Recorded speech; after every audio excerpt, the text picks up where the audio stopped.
Hey everyone, my name is Dushyant. I'm a founding engineer at Levels.fyi. Levels is a platform which helps professionals make better career decisions.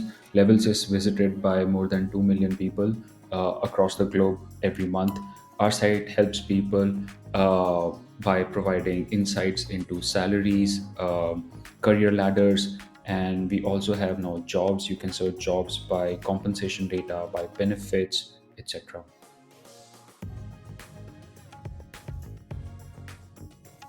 When we were initially building levels.fyi, we were not sure whether the site will be loved by users. So we did not want to invest too much into technology to test our ideas.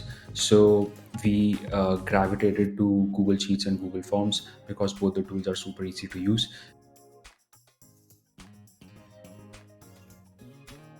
We use both these tools for our internal operations and also for some of our features on the live site. We use Google Sheets as our data backend. So all the data which was coming from the site, we were storing into a Google Sheets sheet, and then the initial version of the site was just a Google Forms UI.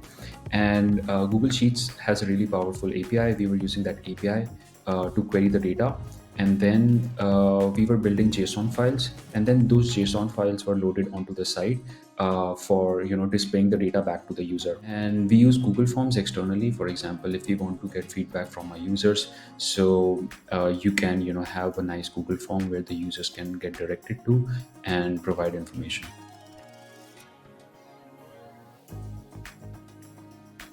The two main advantages which I see is, like, the first one, both the tools are super easy to use. They are pretty well integrated into the Google Workspace suite. You can control granular permissions. You can share specific files with specific people. Both the tools, they allow us to build like rapid prototypes. In fact, the initial version of the site was built using these two tools. So for us, uh, both the tools, they help us save a lot of time by not investing too much into other technologies.